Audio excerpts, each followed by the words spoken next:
Hello, Denim Heads, and welcome to the 46th episode of the Sons of Selvedge podcast, a podcast where a group of friends get together to talk about denim, heritage wear, and related interests. And today I've got Mike French from Red Rabbit Trading Co. back on the podcast. Mike, great to see you again. If I remember correctly, we last spoke back in episode 29, which is about half of our life ago of the podcast. So, for sure. But since then, we've seen in person, right? Like in London. So, actually, I think that was right before we interviewed you last time. Okay, you were in London for Brycelands, right? I guess that was. I mean, that's the thing. The older you get, the spatial awareness. Yeah, I guess that was for their opening, wasn't it? So, yeah, it was either like right when they were opening, or like a 1 year anniversary or something. Yeah, it was very early days for them. And yeah, you had flown out. I got to meet you that time, and then realized you're living outside of Austin, and I grew up in Austin, so yeah, we started chatting, and then that's when we did the recording soon after. So I guess I was probably still in the UK last time we spoke. Sure. It must be at least 3 years ago or more now, I think. It's crazy. So what's new? What's happening with the business? I mean, you know how it goes. Like it's a grind. We have not scaled at all except for the amount of orders, and we're still running the same way. This property luckily had like a little 8x8 shed on it when we bought it, and we've talked a million times about building it out and hiring and what that looks like internally and all this stuff. And every time me and my wife are just like, nah, we're good. And we just kind of been just chugging along, the little train, so just trying to get through the summer, like we were just saying, and trying to enjoy it and be cognitive and appreciative of what we got here and everybody that supports us and stuff. Yeah, you mentioned not scaling, but I wonder if that's kind of the point for a craft business like yours, where it's you almost like a lot of these like great makers, right? So like White Cloud for boots, or Roll Club. Part of the thrill is like getting on their books and like getting that piece ordered and kind of waiting patiently for it to arrive. And when you finally arrive, you're like, man, all this time later, I got that thing I really wanted just for me. So I think patience is the key word, and you definitely when you're on the other end, there's a sliding scale of that, and we have some people that we never hear from. They place a big PO, no notes on the order, no nothing, just I want this, and this, and it's like, awesome. Generally, those orders will go out a lot quicker, and then we'll literally have somebody that'll place a PO, and the next day we'll wake up and it's like, I didn't get my tracking yet, and we're like, oh crap, like we messed up, like what did we mess up somebody's order, or what happened? And then we'll like scramble and check, and we're like, did you have 2 orders out? Because you just placed an order 16 hours ago. And they're like, no, that order. And I'm like, what do you think? Like, we're not Amazon. Like, I mean, hopefully we put out like a perception that we're organized and big and legit and all this stuff.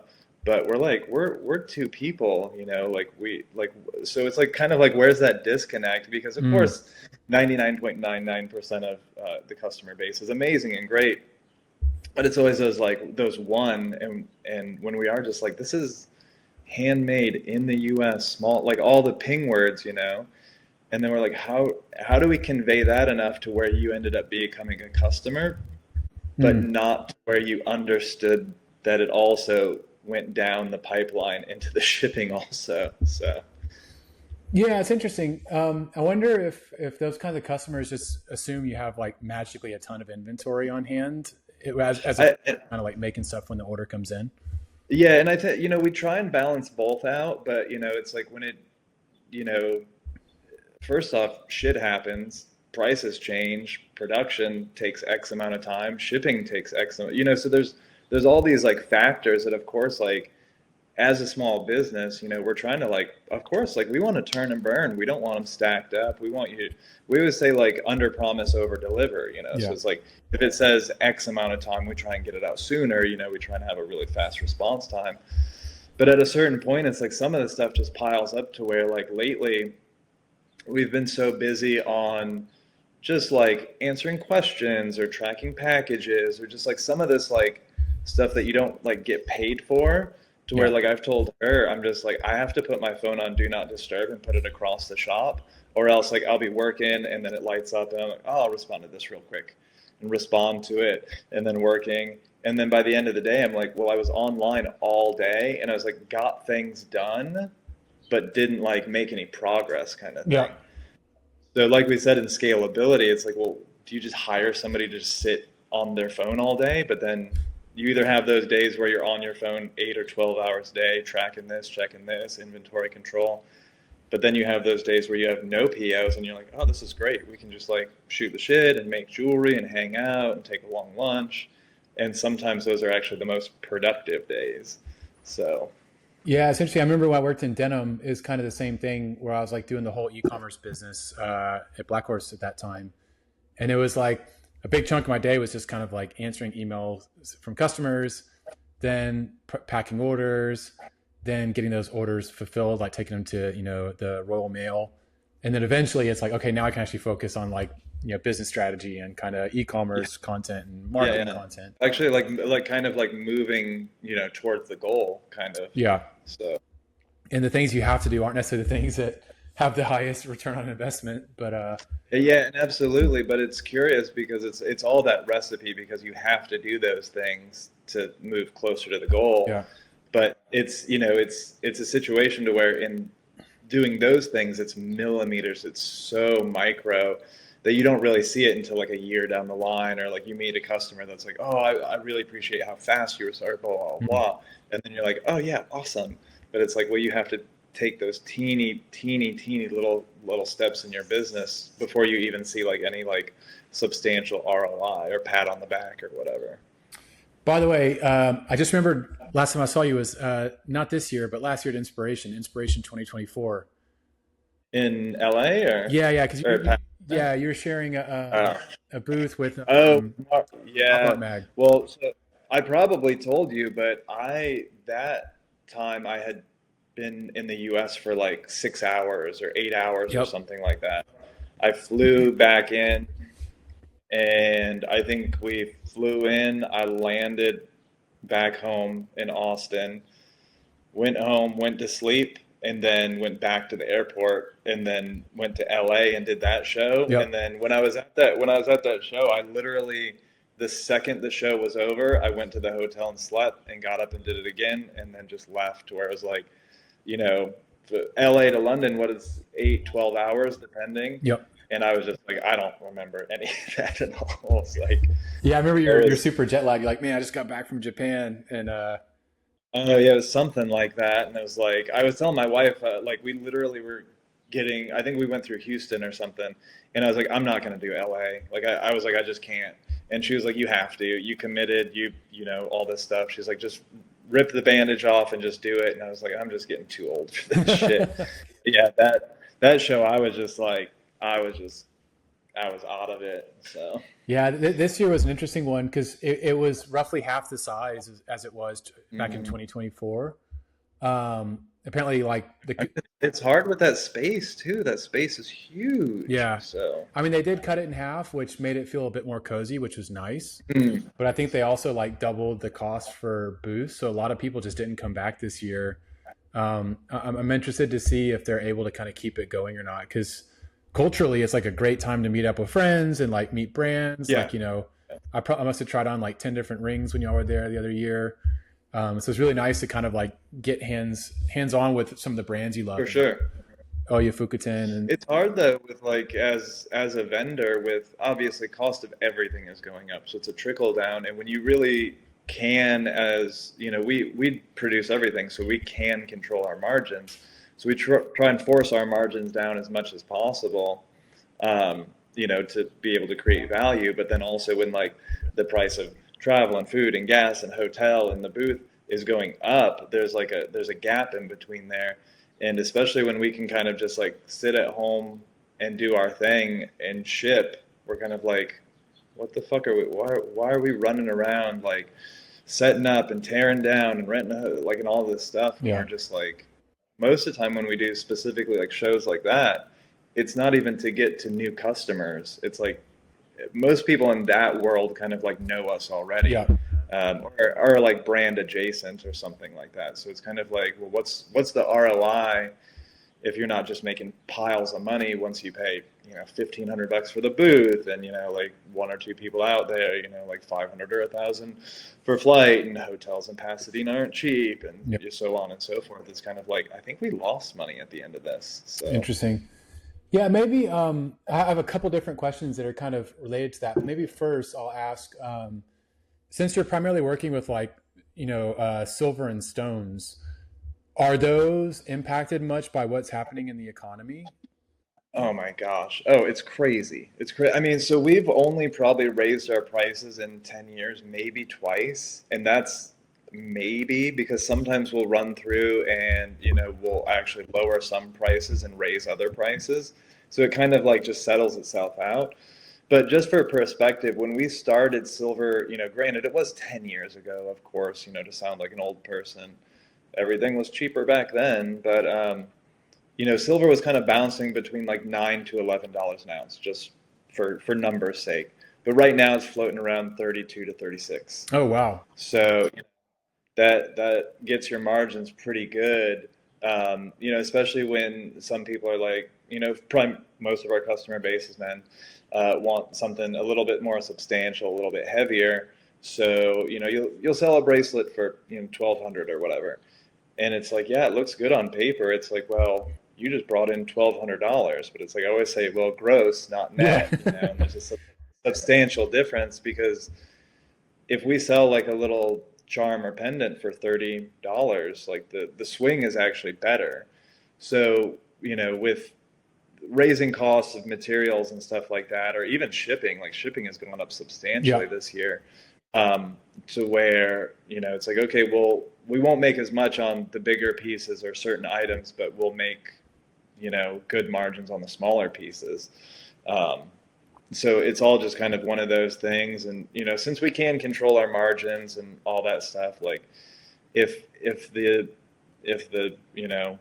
price of silver swings up a little bit, we can hopefully like slightly adjust or like kind of eat it for a while until it levels out. And we kind of look at it like it's like the cost of doing business, like technically any like gold or precious metal worker should be changing their prices on a daily basis, technically.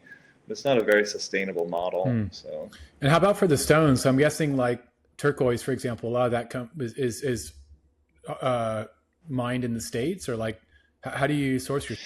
I mean, there's good pockets outside the U.S. It kind of just depends on what you want, but it's kind of the same thing as like it's very curious because some of the material that we used to chase when we first started was kind of like this deep kind of jade, emerald kind of greasy green color we call it. Yeah.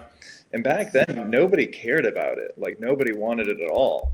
And now it's like people are using these as like marketing words, and we're like fighting people to get the material that we used to chase and get for nothing, to where like we've kind of like tried to like kind of go 50-50 and shift away from it because it's got so expensive, Interesting. just in like being a business and being able to pivot. But literally, it's kind of on topic, but a lot of the orders that we have right now on deck, they all say like in the notes, because we have like a note section, at the end you Yep. can leave a little whatever.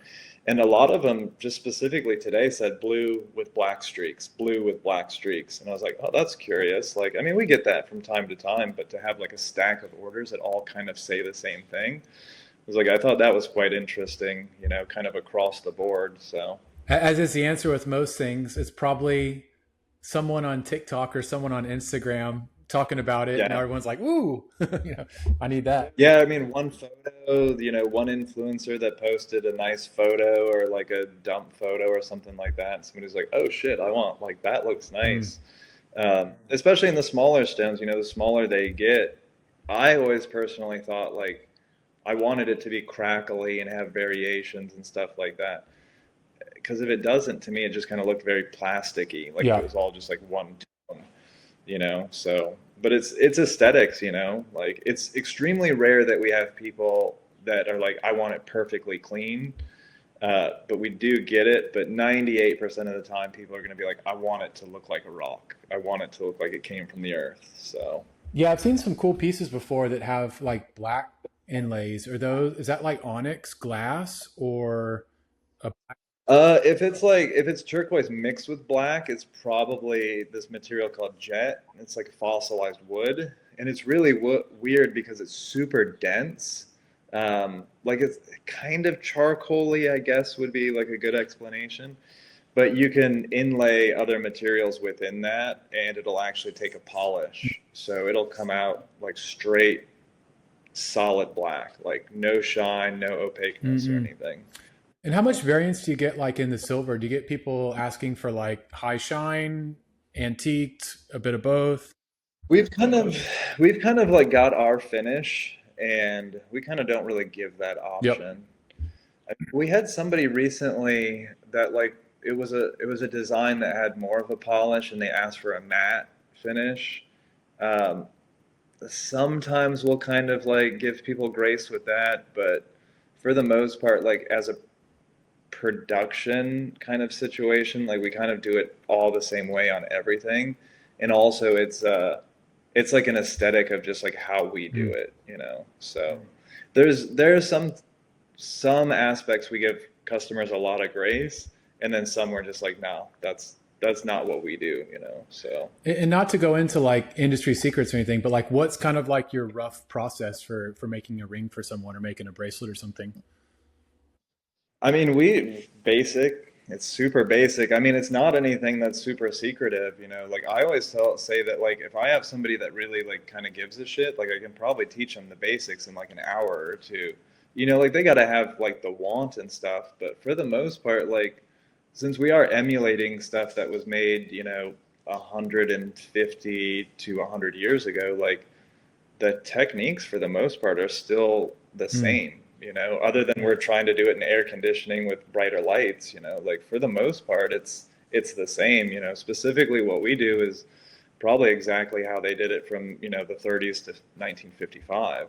So there's no tricks of the trade, you know, like the guys that taught me like some stuff like they didn't, you know, gatekeep anything. So anytime I have anybody come down here, like I don't gatekeep anything either. Like it is what it is. Sometimes I think it's probably not the best for people to see behind the curtain because it's not that amazing behind the Yeah, yeah. curtain. Uh, but it's just, it is what it is. And we just try and be really straightforward and, you know, answer any questions and be helpful. And, you know, there is some stuff that I'm going to be like, well, you know, I can't give you my plug because like I don't want you messing up the pipeline for me to get product or Hmm. anything like that. But it's like as far as like if you have the will, like we'll send you links or anything that we can, you know. And maybe kind of somewhat related to that, like we talked primarily, you know, working with silver, working with turquoise or similar stones. Is there like any metals you've always wanted to try working with and haven't yet, or any kind of stones you wanted to try? No, no, we do gold from time to time, but we do have one person on staff that I don't mess with gold.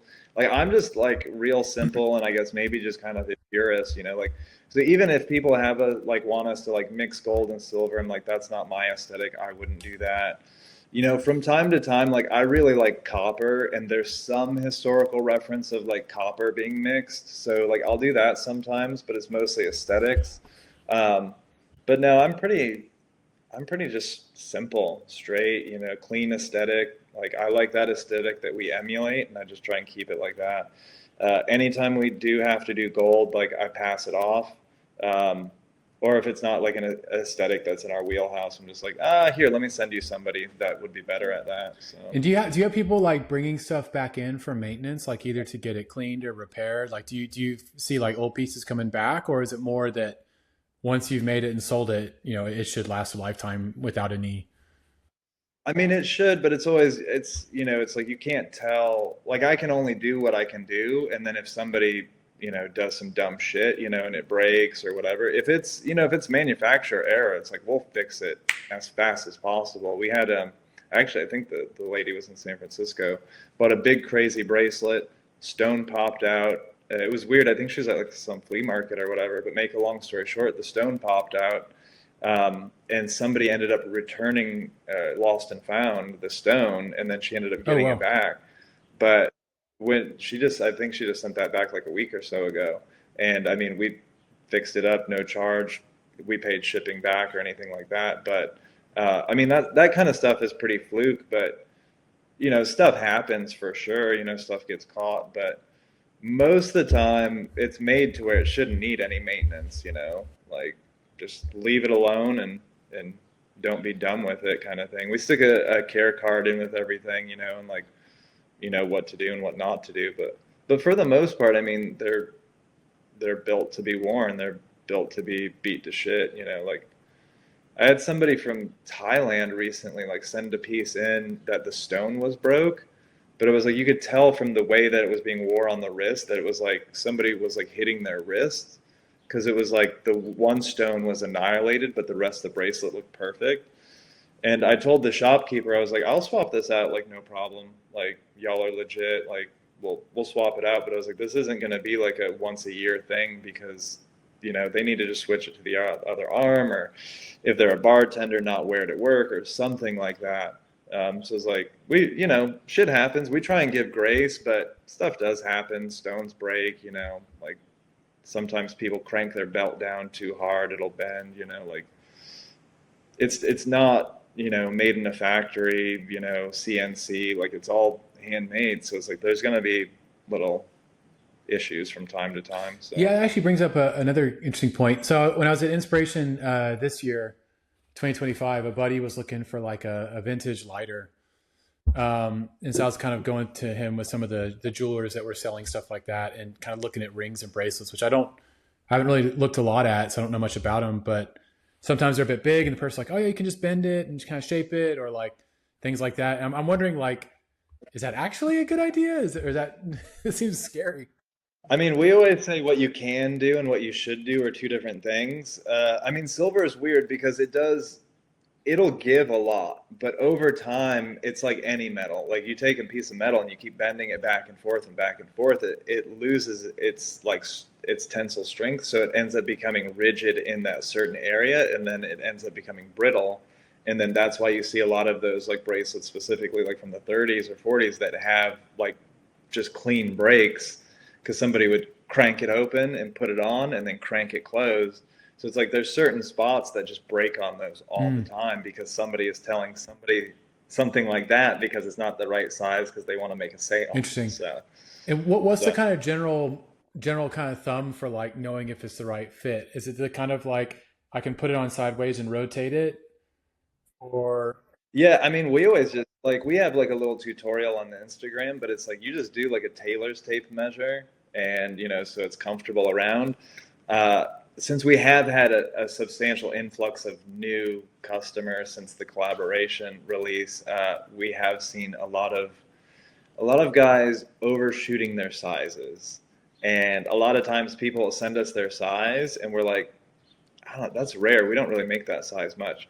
And then we go on their Instagram and we're like, hey, just want to let you know, was just kind of like double checking that you did the size right, And they're like, I know my size. I'm a size extra large. And we're like, okay, you're not, but that's fine. And, we'll make it and we'll send it out, and then we'll get a video. We literally had one like 2 days ago where somebody was like, is it supposed to fit like this? And it was up here. It was like way up here. And I was like, what are you doing? Like, is this a weird angle or whatever? And I was like, no, put it down like by your wrist, like where it connects.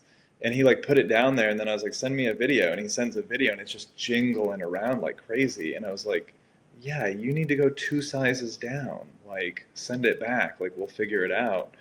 Um, but a lot of people are just like, I know my size. My friend told me this, and was like, we have a tutorial. Like, you're spending money. Like, double check. Like, we'll go back and forth.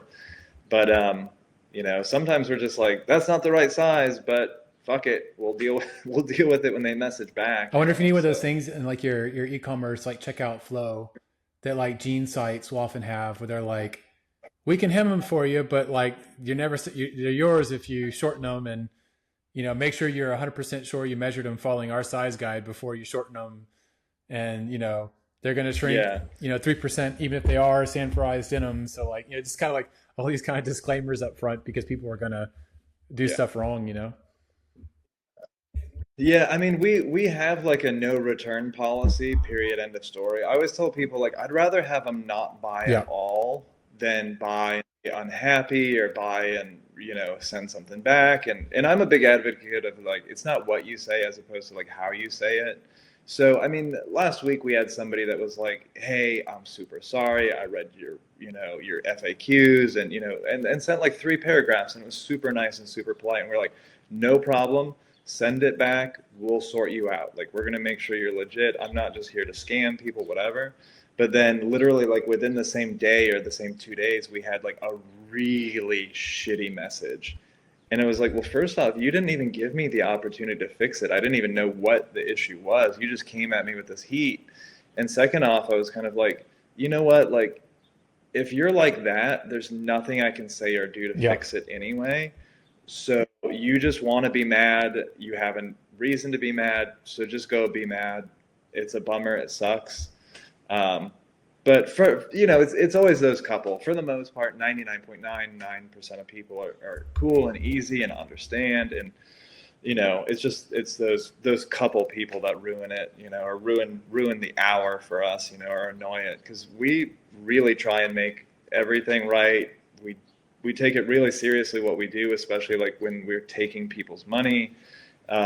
So when somebody's just like comes at us with heat like that, and we're just like, what is even the issue? And then you got to scroll down and scroll down, scroll down, and there's a photo, and it's like, oh, that'd take 3 seconds to fix. Like, why don't you just like message me like, hey, I got an issue. What can we do? We'll send you a label. You send it, and Mm. it'll be done. It's like easy fix. But if you're not going to give somebody the opportunity to do that, especially when their hands made the thing, then I don't know what I can do for you. And when buying So rings, is there anything special to do there? I mean, like I know you can buy those like ring sizers that are like the little thing that goes brrrr, and you kind of flex your fingers. yeah, Like, yeah, anything to consider uniquely when buying rings? those just get those or go to it, swing into a jewelry shop or a Target or anything like that. That's always the best. I mean, we get it specifically. It seems to be like European cats. They'll be like, "Oh, I measured my finger and it's like it's 3 inches all the way around." I'm like, "No, it's not. It's not. There's no way. Like a 3 inch diameter. That's fucking huge. That's crazy." Um, or like then they'll try and do the conversion to cm and then they'll do the Mm. conversion to like the us sizing and I'm like that's just get on amazon, spend a couple bucks, get the plastic thing and just hit us with the right size because when it does come to sizing like we can only work with the Yeah. information that you give us. Like if you don't size it right, like I don't know what to tell you. So but yeah, just get the thing off Yeah, I went to a amazon. small shop in London that was like a smaller jewelry brand some years ago. And they just like gave me one of those little plastic little thingies. Obviously, it's in British size, so it's Yeah, like letters. So like a T on this finger, yeah, U on that finger versus like yeah, yeah. US like 9, 9.5, whatever. But I was able to kind of go on and look it up. But then you can Yeah. do the conversion. Like, yeah. So, yeah, and I don't know how many different ones there are because I mean, people will send us like, "Hey, I'm a size JJ in England. Like, what's that convert to?" And I'm like, but Mm. you convert it. Like, you could Google it and convert it. We just do everything in US sizing. It's a bummer, but you might need to do a couple more clicks to figure out your size. But It's funny these days. so, I find myself using a Chat GPT app to do stuff like this. So like I was looking at some Alden shoes a while back, and I was like, "How do these compare to Viberg?" So I'm just like typing in like Viberg last and Alden last, and it's like based on everything I read on the internet. This is like how they yeah. compare. I was like, "Man, this is where technology is great when it can just sort of do all the research for you in like one click." Oh, yeah. I feel like ChatGPT is like your friend that you can ask anything and will give you a Yeah. reasonable answer, and then you gotta kind of take that information and go from there. But like for a couple of years, I was like, "Fuck AI, fuck this, fuck that." Like I'm not, blah blah, like just that old man attitude. And then I was like, what am I doing? Like, I was like, this is such like a dumb attitude to have. And then I was like, well, I'm just gonna like learn what I can learn, and then like leverage it to like make Yeah. my life easier. So it's like I started doing that, and I was like, oh, Chat GPT is the greatest thing ever. Like I can ask it to make me a flyer for an event, or I can ask it the like anything at all.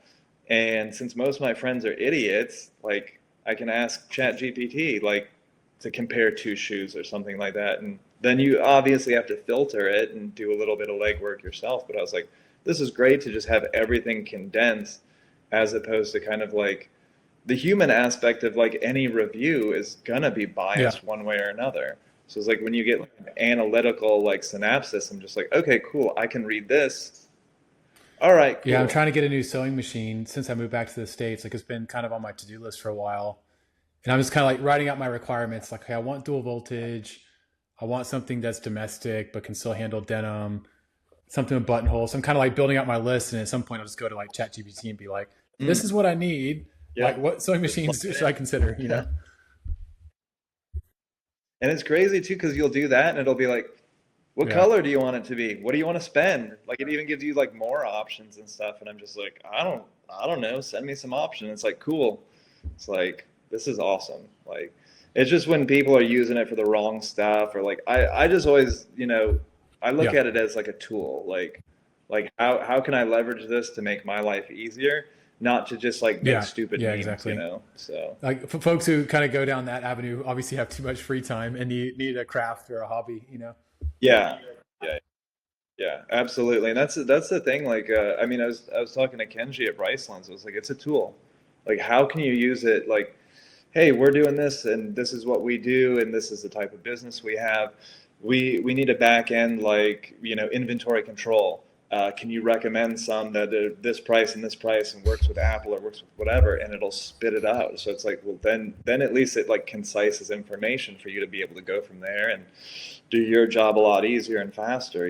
But I think that specifically any business or maker or craftsman that like isn't going to leverage something that's cheap, free, easy, then you're just going to end up being that old man that's like, back in my day, we didn't XYZ. And it's like, that's fine and that's great. And I think there's always a place for that. But, you know, I'm trying to like Yeah. work smarter, not harder. Yeah, we So, did an episode with John up in Philly, Leather Jacket John. I don't know if you've met him before, mm, but he was kind of telling us about like some of the best leather jacket makers that are like smaller scale brands, like your Field Leathers, your Dave Himmels, these kind of guys. And he showed me one website that was like doing mm. like really old school leather jackets, and the website was like it looked like the internet from like 1998, back when we were using like web crawlers still, and like neon red font with like yellow highlights, and just like I was like, whoa. It actually makes it hard to know how to order a jacket from this person when like easily. Yeah, yeah. Well, and then you're also like, is this a scam Yeah. page? Is this page still alive? Or Yeah, it's funny. so, But maybe kind of jump in a little bit into the modern internet and modern brands. I'm keen to hear about the collaboration you've just done with Buck Mason. yeah, I mean, they're they're pretty easy. I mean, I think that their point of view is pretty straightforward also. So, I mean, honestly, when they reached out to us, I was like, this is not real. Like, why would they message us? It was like they got like 40 stores Mhm. now or something like that. It was like, why would they talk to us?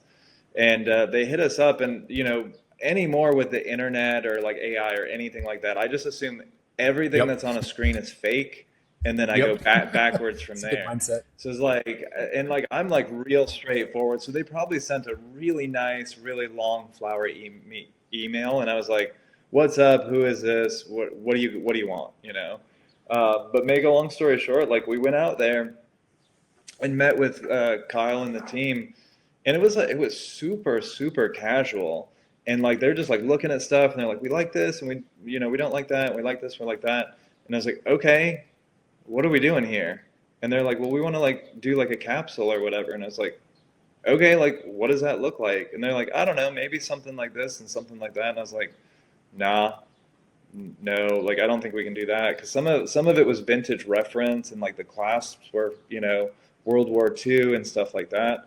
Um, so it just kind of was like, oh, whatever. It's just like a trip to LA. Like me and my wife went and fucked off, and they placed like a little stuff for just for reference and stuff. And I was like, ah, this ain't gonna go anywhere. Um, and I was just like, like, how do you guys even like find out? Like, how do you even know? Like, you're fucking huge, Like, I think they have a partnership with like Bloomingdale's Mm, or Macy's or something like that, to where they have like some inside of some of their stores. And I'm just like, why are like we're nobody? And Kyle, the head of the project, was like, oh, everybody knows Red Rabbit. Like half the people out here on the that's floor cool. have it. And I was like, what the fuck are you? I was just like, what are you talking Did about? everybody Like, like bust I'm out their just hands like, and like show you all no, their? you don't. I was just like, I was like, it just doesn't compute. I was like, if you're a random guy, whatever, I'd be like, oh, cool, like that's awesome, whatever. But I was like, no, you don't. And he's like, oh, like, yeah, I don't know, we know about you guys, and like everybody here wears it, and we just thought that it'd be cool. And I was like, that's fucking weird. So whatever. I mean, pretty easy to work with. When we got down to the design aspect, there was some hiccups because being a big company, Yeah. they have to see everything. So like they like photoshopped well, somebody photoshopped a bunch of stuff. I assume some gopher photoshopped a bunch of stuff, and I was like, I was going around with my wife. I was like, how do I like tell them that this isn't possible without being crass, and like this doesn't, just like all these like kind of issues. And I remember I was sitting in the backyard with her, and I was like, I think I'm just gonna tell him no. Like I think I'm just gonna tell him like I don't want this stress. Like I don't want to do it. Blah blah blah. And she was like, whatever you want to do. Like fuck it. Like if it's not gonna work, it's not gonna work. And I was like, like I don't want to miss this opportunity. Blah blah blah. So I sent him an email back, and I was like, hey, we got to get on a call. Like some of this stuff is it's just not going to work. And I can't write a book about why this isn't going to work, because I don't think it's fair to you guys to not have an explanation. So we got on a four-way call with a bunch of people that I had never met. And I was like, this isn't going to work because of this. This ain't going to work because of that. This doesn't exist. Just like going through all this thing. And I'm sure to them, they were kind of like, fuck this guy. Like, we're throwing you a bone. But at the end, I was like, so I don't know what you want me to do. And they were like, all right, just do us a version of this, a version of this, and a version of this. And I was like, really? And they're just like, yeah, just do whatever will work. And I was like, oh, fuck. So I made the samples, and they're like, Mm. cool. And then after that, it's been smooth sailing. Like everybody at the stores, 2 weeks ago, a week ago, super, super nice, super accommodating. It's just a very chill brand, which I was extremely surprised about, with it being such a big brand. Um, just very whatever, do whatever you want. I was just like, oh shit, like, because we were in, I don't know, my wife knows the address, but we were in like one of their first stores, beautiful store. It was probably like a Craftsman bungalow at one point in time. It's a gorgeous store, super banging busy, and they were just like, "Do you want to set up here?" And we're like, "Okay." And they're like, "You want a water?" We're like, "Okay, cool, like awesome, thanks." And then they're like, "All right, bye." And like halfway through, or like towards the end of the day, I was talking to the manager. I was like, "This is just like very easy." And he was like, "Well, we got to make money and take care of our customers, so we just did that and left you alone to your own devices. Like we have our customers to take care of, like you're gonna have your customers to take care of." So, and I was like, oh shit. So just very smooth and easy, which I think is kind of their vibe and their point of view and aesthetic, is just like easy breezy, like chill vibes, like, so just like it was really nice that it kind of just like the way everyone spoke and treated us and treated customers and the whole store vibe, like very, very much like rounded out the Mm. experience of their Yeah, brand, it's I interesting. thought. I never So, really knew about them. And then like I ended up moving quite near their store in San Francisco, in Hayes Valley. It's like just literally a few blocks away from mm, me. And I popped in one day, and it's like it was super busy, like tons of people shopping, and I was like, whoa, this place is nuts, like stuff everywhere, like tons of amazing things, like tons of people. Oh, cool, those are Moonstar shoes, and like just kind of like picking up and spotting different things they had, but I had never really heard of them before. And then I was talking to a few different friends, and they're like, "Oh yeah, man, Buck Mason is huge." So I started to kind of look into them a bit, and I guess I started getting targeted by them on YouTube. And now I get all of these kind of like, Mm. I guess I'll call them vintage ads on YouTube, and like each one of them, I'm like totally captivated by it. You know, like cool old dude in New York chilling with the newspaper, like old grandpa driving his vintage Mercedes. Like they've got like a super cool aesthetic Mm. and like kind of, I guess, like idea of what their brand represents. I really, now that I know more about them, I'm like really appreciative of kind of their perspective. I think it's pretty cool. When I think, I mean, I don't know what your experience was in the store, but it was like, before we started working with them, we kind of did like a litmus test, and we went to the Austin store and we didn't say anything, and we went and bought a couple pieces and just like checked out the customer interaction, whatever, which wasn't the best for me because my wife loves their stuff, so it's like wasn't the best for my credit card. But I was like, I want to get a feel for this before we say Yeah, yes and just, go for it. But I was like, oh shit, this stuff's like yeah, pretty nice for the price range. And then, that was only like our kind of like main in-store experience. There was some behind the scenes stuff, but then when we were in the store up here, I was like, oh shit, this is like a lot nicer materials and construction than I thought, or it's got to be hard for any clothing brand, but somebody like them to convey their story and their feel when you don't yeah, have that to touch. And like we obviously picked up a bunch of stuff when we were there the other day, but I was like, oh, this shit is like, like sometimes you just go by through a store in the mall or wherever and you just like touch and touch and you just like, you're kind of like, no, this is all like bullshit mid fucking acrylic mixture shit, right? Whatever. But it was like, oh, this is yeah, really nice for the price point. Like I'm surprised like that yeah, there's yeah, not another $100 on this. So and there was stuff that I was just like, oh, this is interesting. This is like a cool dye or whatever. And I was like, oh, I think I like them even more after like shopping there. So Are they on South Congress or up in the Domain? it's South Congress, but at the bottom of the hill, and they're separated their men's and women's. Oh, So is it it's sort a of near little the weird. Yeti store or? I don't know where the Yeti store is, but do you know where Man Ready used to be at the bottom of the hill? Yeah, yeah, yeah, yeah. In that kind of like little walk-in So area that yeah, yeah, yeah, that weird little like tucked back. So they're in the women's is in Travis's old yep. place, and then the men's is right across the way. Okay. Yeah, So I love Man Ready. It's a shame they closed in Austin, but I've got like some of their coasters and uh, stuff. no, Travis is a savage. I mean, Travis is great. The Houston store is awesome. So I mean, Yeah, they're I think he was a little early to the party mm, on Congress, and then stuff once Hermes opened, then just everything skyrocketed in price. it's so weird. There's So a Hermes store in South Congress. I I never haven't got been over down it. there. I don't. I mean, we mostly like when we mostly go, we kind of like dip into Imogene and Willie, Yep, and then Heritage Boots. So I rarely go to the bottom of the yep. hill, but if we go there on a weekend, I'm just not going there. Like Have you been to that it's just. Japanese style listening bar that's in that same complex? I mean, man, to be honest, like I either don't leave the house or we go Oh yeah, overseas. okay, fair enough. So Well, if you're ever in that area I and mean, you're like wanting to hear some good music and good cocktails, there's like a kind of like a speakeasy style, like mid-century Japanese listening bar under that shopping center. oh, Yeah, it's crazy. really cool. It's called like side room, side doors, something like that. But it's like in that little area, just like on the lower level.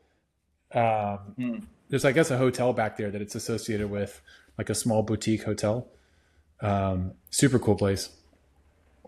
But you know Lockhart, right? You know, I haven't been to. I mean, I know it, but I haven't been there since I moved back to the Uh, States. Like my frame of reference is probably like 10 years old. it's probably not changed that much. But so we live over by the high school, and if the weather is decent, we just walk to the grocery Yep. store, walk to the post office. Like we've got a couple loops that we walk with the dogs and stuff. So that's why we either say like we're either, it's pretty rare that we leave maybe a half-mile radius from our Yep. house, or we're overseas. So Yeah, well, it's like it's funny because when you get somewhere and you get comfortable, there's not a lot of motivation to go to things that are like in the immediate vicinity. You're just kind of like comfortable in your Mhm. spot, and when you do need Yeah, variety, yeah. you want something exotic, right? Like let's hop over to Yeah, well, and, Paris or whatever, you know. we're lucky because we get to travel for work too. So it's like if we're there for work, we get to kind of double up. But also, so this house, like it was mid-century. I think it was put up in '62, but it had never been Oh, touched. So when we got it, we did it room by room by room. So, and I think about a year ago or so we finished. So now we're just like, yeah, why do I want to go sit at some bar and scream at people hmm. when I can just sit in my house that's like done, got all my stuff. The dogs are here. But I think it's also just like a point of like getting older Hmm. too, to where I'm like, HEB is like a quarter mile up the road. And if HEB doesn't have it, then I'm like, I don't need it that bad. So, It's funny for anyone who hasn't lived in Texas. Is like the cult of HEB is like an alien concept, but like every time I go home, it's like I'm going to HEB, like see what kind of awesome stuff they've got. well, and you make Bucky's stops Oh yeah, also? yeah. I love beef jerky. So like whenever I'm like, so I've got Yeah. family in Houston. So whenever I like drive from Austin to Houston, it's like got to go to Bucky's and get some of the like, Oh, that one, yeah, that one in Katy is yeah, huge. So, yeah, yeah. They've got I think the world's longest car wash in Katy. My sister lives in Katy. yeah, the car wash is their claim to fame. And then Luling over here, about 20 minutes from us, now has the world's largest gas Oh, station. So it's the largest Bucky's in the world. But it's weird because like I think they just kind of like spread everything out. So it's like you go in there and you're like, oh, the building's fucking huge, but like all the shelves are like 4 feet yeah. tall. So it's like it's a really weird like feeling. But yeah, I mean we have friends from the UK and Japan, and when they come here, we're kind of like that's like the first place we take them, and we just sit back and watch like their reaction because they like it just goes and goes and goes, and then there's like I think the one in New Braunfels has like 90 or 100 gas pumps, Oh wow. so Yeah, actually, it's kind of funny. Last kind of bit of like Americana and Texas random stuff. So one of my favorite places in the UK was always Nando's. Um, yeah, Nando's is yeah, they've underrated. got one in East Austin now, kind of where the old airport used to be. And also Katie's got one. So like Oh, they've made it over great. to Texas now. So if you need to get Is it equally as crappy here then? well, I mean, crappy, but I loved it. So like I'd always get the like grilled chicken Yeah, it's burger. like it's like guilt. It's not good, Yeah, It's a like cheeky Nando's, right? As the Brits call it. yeah, yeah, exactly. That's what's funny is like because we've got one friend in London and he's posh. Like so we just always give him shit. We're like, we're going to Nando's for dinner. Come on, come on. And he's just like he's not having it Yeah. at all. But I'm like, I would say it's like a crappy Applebee's, I guess, Well, kind of I, thing. Like I described it as like if Chipotle did grilled chicken, maybe. yeah, I think that's being a little generous, honestly. Fair, fair. I've had some good Nando's though. Like, So if you, it's never bad, but it's never oh good. man. Although I don't really do like the wings and the whole chicken. Like for me, it's the grilled chicken burger with like a slab of halloumi cheese thrown on Yeah, it. I mean, That's more my jam. yeah, yeah, yeah. I mean, well, the sauce bar Yeah, also, yeah. Love all the hot but sauce. yeah, yeah, you can't go to London without going to Yeah, Nando's for yeah, yeah. sure. So. Well, speaking of London, speaking of Bryceland's like Hong Kong and stuff, what's happening with like international in the business? Like any interesting clients or any? Yeah, Um, well, I mean, all the clients are interesting, right?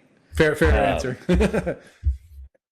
so no, so this year we'll be in Hong Kong twice, and we're going to Japan here in a few weeks. So we'll be in Japan for like 2 weeks, like 10 days. Um, you know, Bryce Lands, of Yeah, course. And then one of our really, really early supporters was a store called Morningstar. He focused on vintage, but he's kind of branched out and he's got two locations, one in Yokohama and one in Tokyo. And we've known him for like 10 years. So we're finally doing something at his store also. And then we're probably just going to run around and spend a lot of money in the week in awesome. between. And then in November, it's Bangkok, Cool. um, a small shop that kind of focuses on like accessories in Bangkok called Talisman. And then I think we're gonna hop over to Hong Kong and fuck off and probably maybe do like a 1 day show at Brycelands or something like Nice. that there And do you also. connect with some of the So silver workers in Asia doing vintage stuff as well, or is it kind of like everybody just kind of has their own thing? Or yeah, I don't know. I mean, I'm always open to it, like, but I mean, like Hong Kong and Tokyo they're so yeah, massive. So it's like even if it's, X close, it's not X close. And then we have a finite amount of time and we want to, we have to capitalize on that in like in a work situation, but then also we're like, well, we have, friends that we've known for 10 years that are having kids now that, we go and spend time with, but as far as like any serious makers, I don't think we've ever really connected with anybody that wasn't kind of more just like a yeah, hobbyist, yeah, yeah. Um, but it's hard to say because sometimes the pop-ups are so busy that we have our conversation. We don't really know who somebody is until they tag us on Instagram or Yeah, okay. whatever. So So I remember when Clutch Cafe first opened, like at their opening night, and maybe like a couple times in that first year or two, they had some silver workers from Japan who were doing kind of like vintage inspired pieces as well.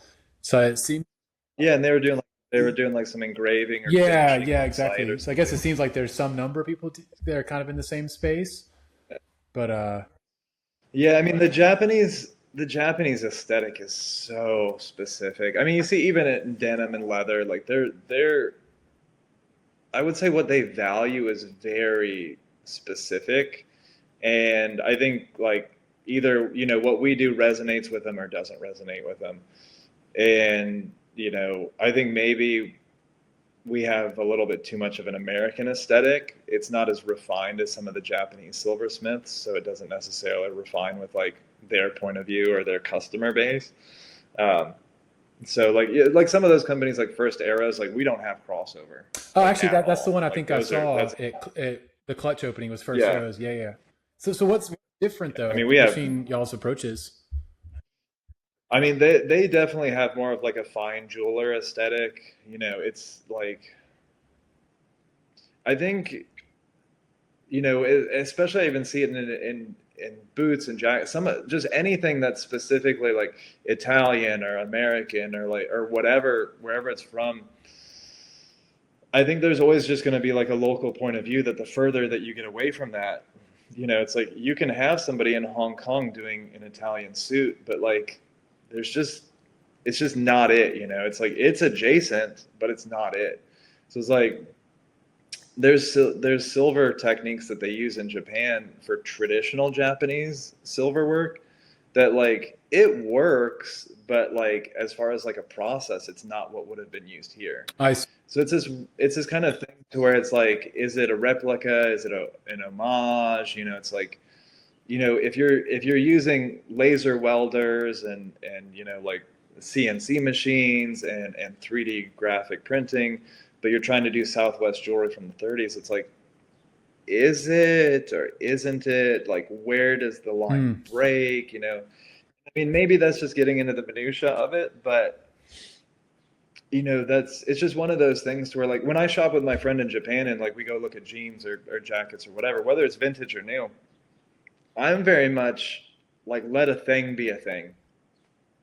If it's a vintage blah blah blah whatever field jacket, if it's toasted, that's what Yeah. it is.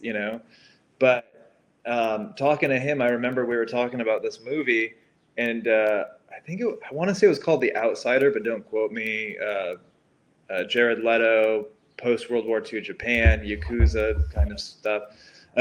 Gorgeous aesthetic to the movie. I doubt there's any monochrome of Hmm. truth to it, but a beautiful aesthetic.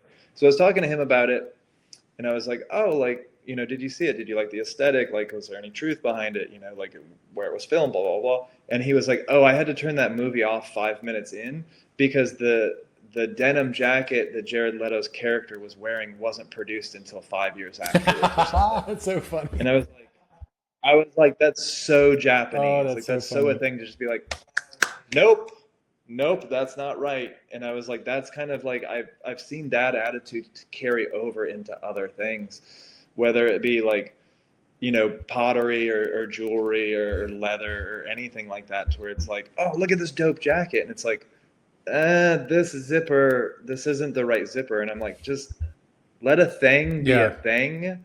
And, you know, and I think maybe that's the Americanness of like clothing being tools also, whether it's, you know, cuffing your jeans or a chore coat or something like that, to where it's like, you know, you'll try on jeans and everybody's like, oh, we'll hem them, we'll hem them, we'll hem them. And I'm like, well, this jean, you know, should have had a cuff, probably like a pretty substantial cuff on it, because if you're working in the mines, you know, like you're keeping cigarettes or debt caps or anything in there. So it's like, it's kind of that thing of like, you know, things being two things. that makes me So, think. Actually, I've got was it Michael Harris's Genes of the Old West, right? And that book is like hmm, almost like a bible for historical genes. You know, it goes from like the original, like Jacob Davis patents for like the like hmm. copper riveted gene, all the way to I don't know actually when it ends. I've never finished it, but I just flipped through it. But it's kind of like here's all the old brands in the early days of denim and the patterns and the styles. Does that exist for kind of like vintage American jewelry? Are there like history books on kind of like this is what different regions of the country were making and the designs and the time frames, like all that kind of stuff? So like kind of yes and no. It's more so like you gotta, like there's a handful of books, but a lot of them are kind of like case studies from like the 30s, 40s, and 50s, and they're kind of more written in like textbook, you know, or like collegiate paper Mm, kind of style. So, you know, like just imagine if you have a photocopy of a photocopy of a photocopy of a photo that was taken in the 30s. It's like you can kind of deduce what probably was there and like get the general gist of it. But the main, but so it's like yes and no. There's a couple books that like everybody has that you'll reference back to like look at certain things, and then there's pretty serious jumps as far as aesthetics. But the best way to track a lot of that stuff was more so kind of like when the West, specifically New Mexico, Arizona, West Texas, Southern Colorado, was opened up to Easterners by the train lines. So that was like the most substantial jump that you would see in the change of aesthetics.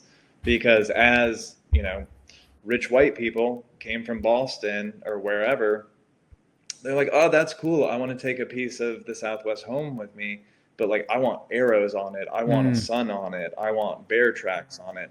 So then you see just capitalism being capitalism, to where you see like the makers or the factories in the Southwest were like, well, fuck, like people with money want this. So then you see like a yeah. hard shift, kind of like you'd see like clothing trends, you know, whether it be the 90s or 2000s or whatever.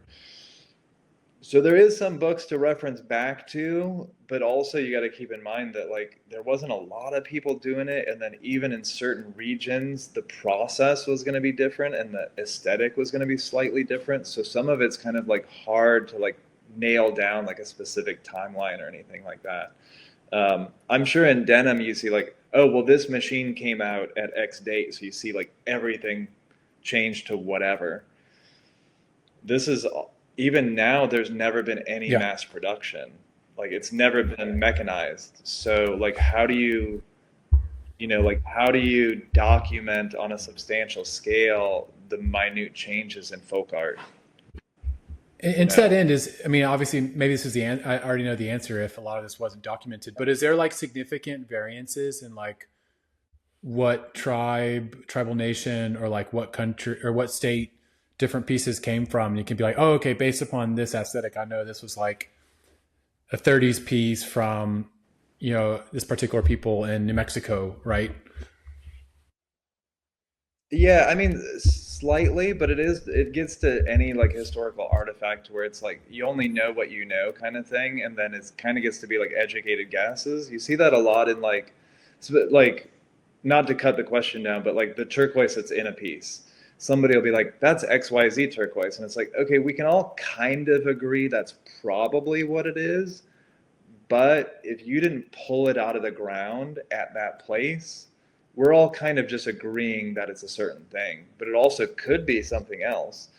So there's kind of these things that are like, there's kind of this like, we all kind of agree that maybe these are the loose rules and stuff like that. But there's always the outliers because like it was a skill, it was a trade. Like people were moving around. Like they'd go to here to make X for whoever and then be over here. So it's like I mean, and in some respects, that could be attributed to two different makers or like one lineage, but it could have just been one dude like bouncing around for 10 years, you know, or got chased out or whatever else. So it's kind of the same thing where you see like, you know, a designer come from Gucci that starts, you know, being the creative designer of wherever. It's like, well, where, you know, it's like there's a start and stop because there's data for it, but also it's like, what's that gray area to where like, you know, it's still kind of both houses kind of thing. So it's kind of like, I know it's like a non-answer, but like certain areas Mm. will have certain aesthetics, but generally it was kind of a lot of it kind of lended back to like Yeah. what sells, you know. So it still gets to be a commodity that specifically was made for, you know, Eastern tourists to take home. You know, but some of the hard shifts is more so like when the West opened up via the train lines, you know, like when some of the stuff was mechanized, you know, when some of the stuff, you know, was shipped to Germany to be cut because that's where the best machinists were. And there's documentation on some of this stuff, so that's where you have like the hard lines, but then there's a lot of gray stuff because a couple of my mentors that are recently passed or still living, there's some of the stuff that they've made has been attributed to being made pre Mm. 1900. So is that, you know, is that a historian that doesn't know what they're talking about? Is that a maker that is so damn good that they can clone something that, you know, shows up as 100 years old? Or is that just somebody that sees what they Interesting. want to see, you know?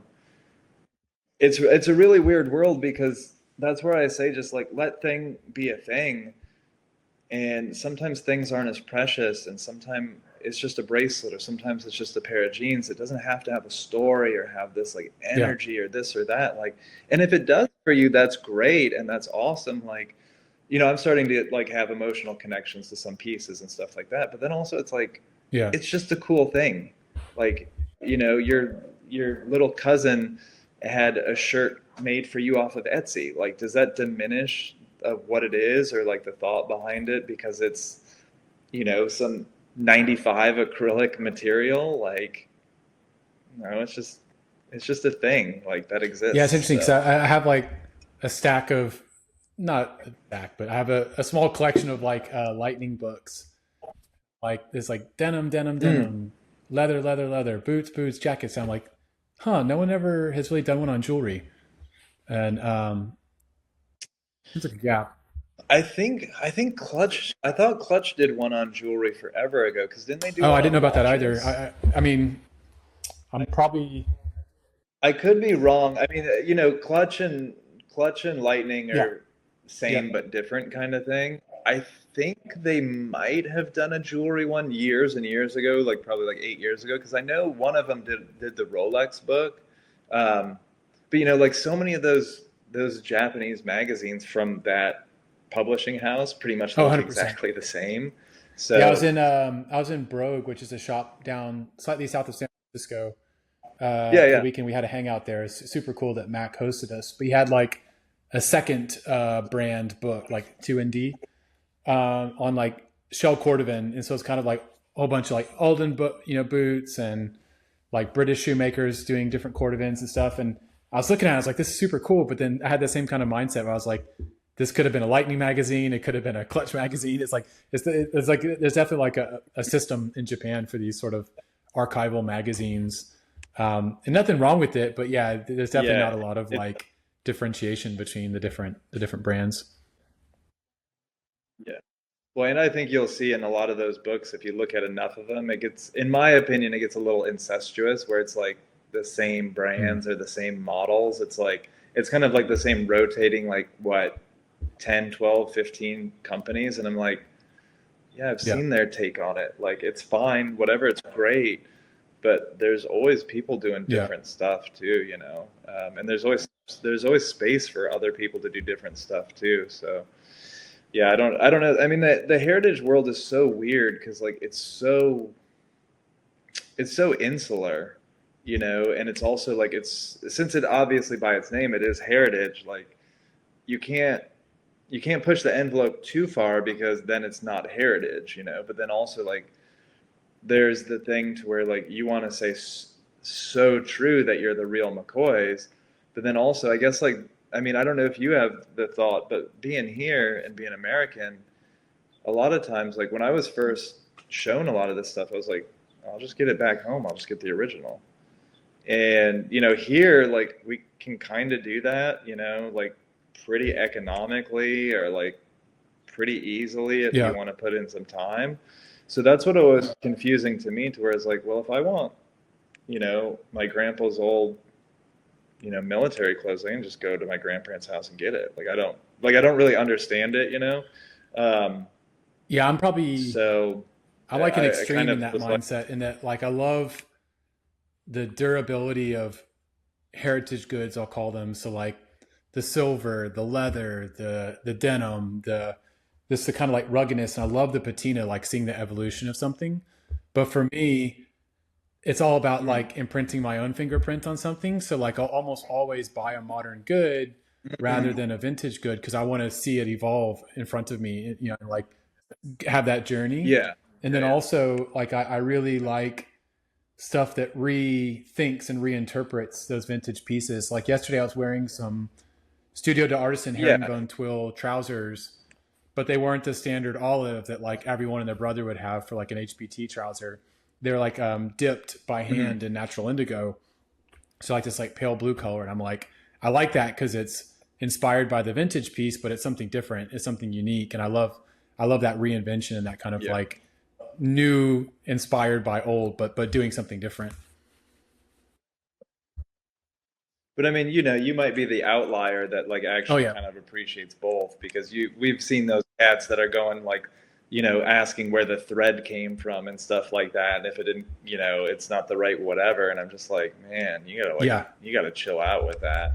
But I mean, also that's like, I mean, if that's their bag, go for it for sure. But like we grew up in the Midwest, so it was like Red Wings and bib overalls. That was like you had to wear that shit. So it's like nobody was wearing it by choice. So now when people are like, "Oh, my Red Wing collection," I'm just mm. that's just wild. It's just wild. Like, coming from where we're from, it's like you just wouldn't. It's just you just wouldn't wear that. Like it's just not. It was Well, the work analog for clothes, me is like cowboy apparel so. because like growing up in Houston and then Austin, I wouldn't be caught dead in Western apparel as a kid. I was like cowboy hat, cowboy boots, like over my dead body. Like I'm gonna go wear my Vans and jump on my skateboard. Like I just couldn't fathom it. But for some Mhm. reason, as I've gotten older, I've like fallen in love with the aesthetics of Western shirts, like the curvatures, it's like the Mhm. line work and the detail and the creativity. And like most of my shirts now are Western shirts, and like I love cowboy boots and engineer boots, and I almost feel kind of silly wearing it because it's like I know I hated it as a kid, but I do appreciate it as an adult, and and it's like a different thing. I think some stuff you age into, honestly, though. And I mean, it's like the West and the cowboy aesthetic specifically are Yeah, so American. Like the idea of West and the cowboy, it's so like on point American.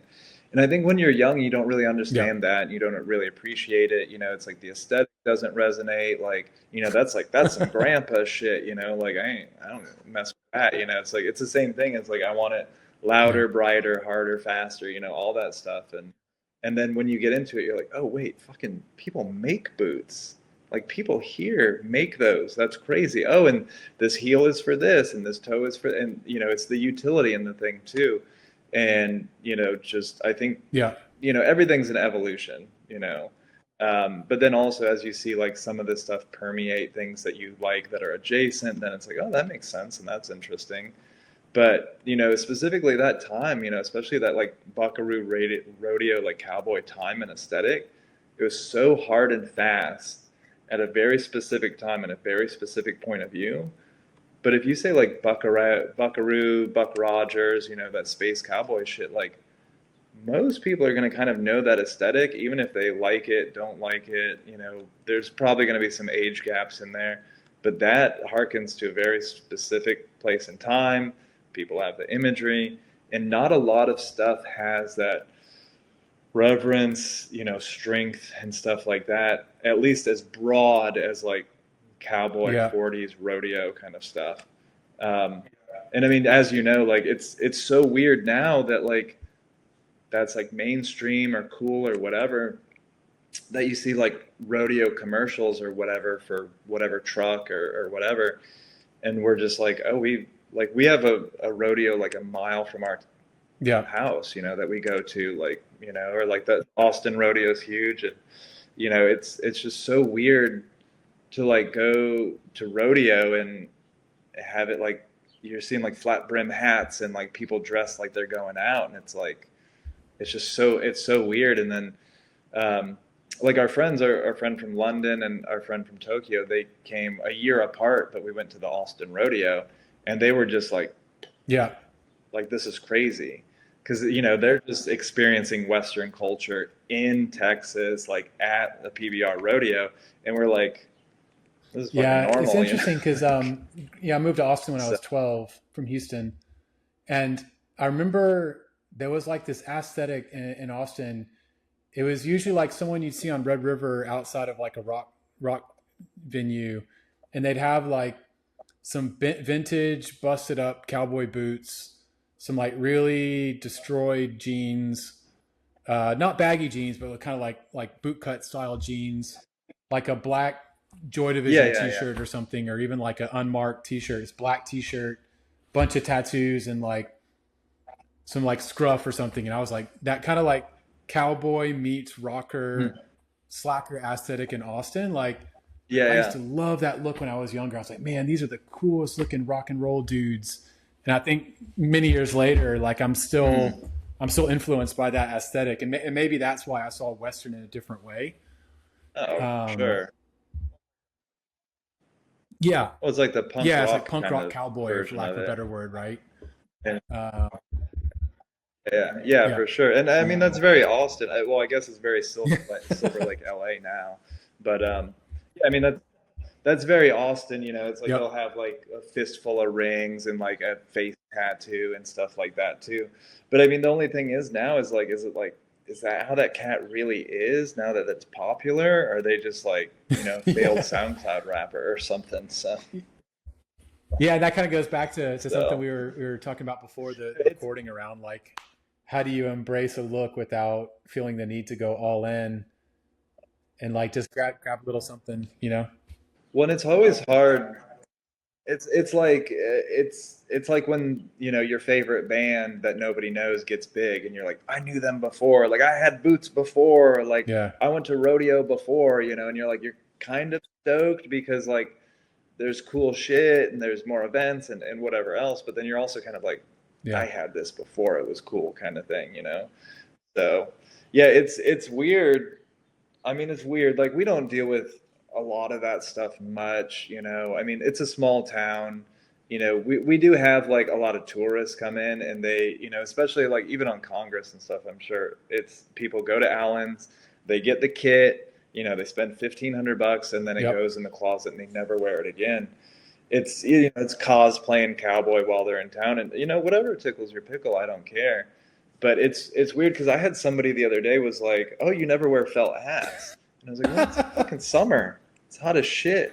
I was like, "It's a Yeah, baseball cap or straw like until September at least." It's like and that's a bummer with how hot it's been lately, because it's like I've got Cody Willema made me some great felt hats, but I was like, when nope. it's 103 degrees out, it's like, no, like.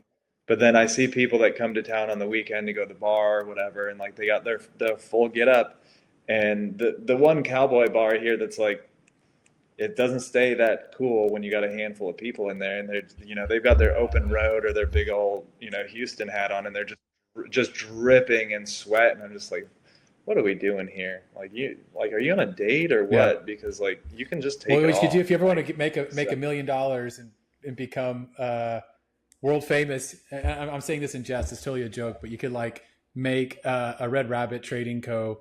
brisket ring that's like the shape of like a big brisket, and just sell it to all the people who come to Lockhart to hit up the barbecue or something. Dude, it's crazy. Like we were this was years ago, but my Mm. my buddy has like a hot rod garage, and we were just like standing outside a couple of years ago, like in the evening, and there's just people walking the street. I mean, it's a small town, and just like, hey, how's it going? Oh, how's it going? Great. Like, hope you have a good night. And they're like, oh, you guys got it so good. And we're like, what do you mean? They're like, oh, we're here visiting. We're like, from where? And they were like, from Switzerland or Germany or something. And I was like, what is this? What is it? This is a town. I mean, at the time it was maybe like 10 or 15,000 people, and we're just sitting outside, and just some random people from Switzerland are walking by, like, oh, we love this town. And then we got to talking to him, and he's got a bunch of like old busted old rat rods out, and the guy's just like drooling, just like, oh my God, this car's so great, this is so sick, this is so beautiful. And he's like, not like anything like I got. And I can't remember exactly what he Yeah, had, but like he had a new Porsche, and he was like drooling over like this rusted out piece of shit. And the romanticism that like we're just sitting outside of a hot rod shop in the middle of nowhere, Texas, and he's just like, this is the life. And we're like, dude, you drive a Porsche and live in Switzerland. Like you're living the dream, man. Like, yeah, but yeah, it's all forest through the trees, right? And it's weird now that like Texas, I mean, Texas has probably always been a vibe, but that it's like yeah. Yeah, I popular, I struggle with that guess. because I was obviously So overseas during COVID in the UK. But hearing how like everyone, their brother was moving to Austin, it was kind of like the place to be. I'm like, what? Like, it's always been cool. Like, it's cool when I grew up there. Like, what happened? Why is it now yeah, cool in a yeah, different way? And yeah. I'd go back and visit after the pandemic. I'm like, oh no, it's the same. Just some people have wised up to something that a lot of folks already knew. Um, It got discovered. I think it's kind of like what we were talking about before with freedom. I mean, not it sounds so cliche, but like I mean, not to get political, but like we lived in New Mexico during COVID. I worked from home, she worked in a hospital. Nothing really changed for us. Like it was just like normal. But it was getting to the point to where like exits on the highway were being closed down. Like the state was pushing traffic all the way through, and we were like, this is crazy. And like just like all the masks and just yeah, all the wackiness was just like so wild. And we knew we were going to move anyway, but so we started looking in this area, and we came out here, and we're like, normal, no masks, like people talking yeah, to each other, people being nice to each other, like people out on the front porch, like hollering at you while you walk by. We're like, this is fucking crazy. This is insane. Of course, Austin was a different animal. But we were like, this is amazing. And we got here, and we're just like, oh, it was just like, mm, and I mean, I think for anybody that says that like COVID didn't affect them, like you didn't know how it affected you, kind of thing, because it obviously affected everybody. But we got here, and we're like, yeah, oh, this is like where we should be. Like coming from where we come from in the Midwest, where it's like just pretty like you do you, like, and then coming from a place where there was constraints, and then coming here to where it's like very libertarian, like we don't care, like do your thing. And we really value, like we were talking about before, freedom, like in our personal freedom, and our freedom, on our property to do what we want to do, or like whatever else. And I think that Austin and Nashville and Knoxville and even like Birmingham and some of these places that like had the infrastructure, were gorgeous places, had history. A lot of specifically Californians, whether it's the Bay or LA, were like, oh shit, they got the internet in Austin. We could just fucking go there. Cost of living is dirt. yeah, We could buy a house. That sounds awesome. And I know like some of the similar stuff like happened in Memphis and Nashville and stuff like that. And I think these places just kind of like got discovered, and then in that some people kind of realized the freedom that they were lacking in their previous life, whether it be spatially or like yeah. regulations or just like cost of Yeah, living I think a lot about restrictions. that, where it's So kind of like California has some pros I really like, the weather's amazing. Oh, Yeah, well, you exactly. can't But beat the like weather. That's what y'all are Texas, paying I mean, for. I'll be frank, like Austin's just got so much of a cooler vibe than San Francisco. It's like every time I go back to Austin, I just love the vibe. Yeah, But obviously, it's like the heat's brings its own challenges, and it's like just this awareness that like nowhere's perfect, nowhere's the right place. It's just kind of like what place is a good fit for for you, sure. and Sure. where do you find peace. Um, I still haven't found peace, but one of these days I'll figure out where to be. Well, for us, I mean, New Mexico's gorgeous. Like it is, I mean, you cannot beat it. It's beautiful. Like Albuquerque, like it was nice because you had the temperate climate. You had the seasons, but they were all mellow seasons. But at the time, like we were talking about having kids, and the education system's terrible. The economy is terrible. It was great for us to be there, but we were like, we Yeah, wanted trees, and we wanted grass, and we wanted a yard, and like we got it. We don't have a big property, but we have some space, and we have the shop and the showroom and stuff on the property and stuff. And we we came from a place that had grass and trees, so it's like being in the Southwest. It's gorgeous in its own right, but at a certain point, like you want to romp yeah, around your backyard without worrying about yeah. scorpions, But watch,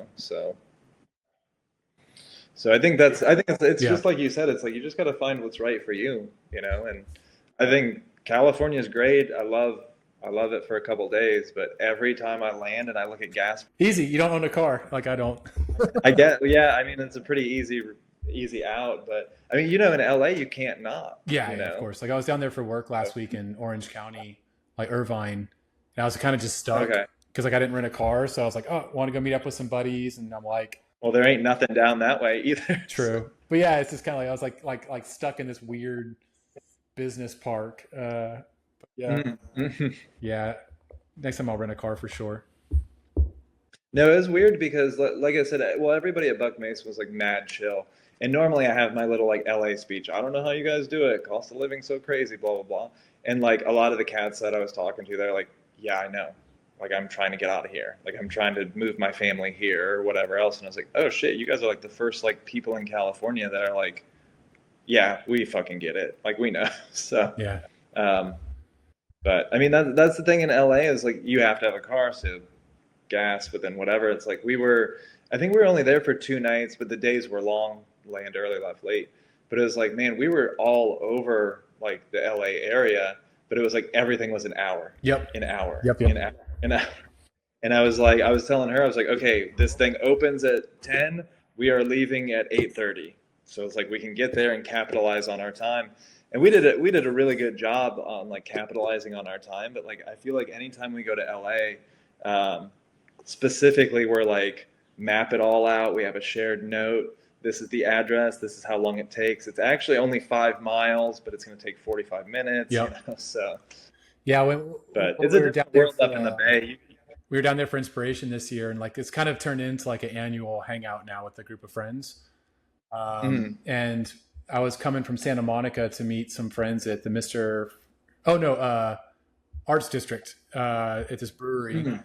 and the rest of the gang they were all at Mister Freedom's shop, and they were driving over to Arts District, and I was twice the distance from them basically, but I got there faster just because like the light rail was quicker than driving like five Yeah. miles in their car was. Yeah, it's crazy. I don't know how people do it. I mean, good on them. But I just always say like with LA, like you survive, you don't thrive. Yeah, So, yeah, yeah. but Well, on that note, probably a good place to wrap up. Speaking of locations, I still need to come visit you next time I'm down in the Austin area. I know you offered that invite last time we spoke, and I never took you up on it yet. So one of these days, I'd love to come hang out and see your shop and get barbecue. yeah, I mean we're either here or overseas. So we didn't. I think we're gonna try and squeeze in London this year, Cool, but it might not happen this year. So we'll see. But awesome. Yeah, well, definitely give me a shout if you're in California way, and next time I'm in Texas, I'll try and do the same. And it's good to catch up with you, Mike, and thank you very much for your time. oh, for sure.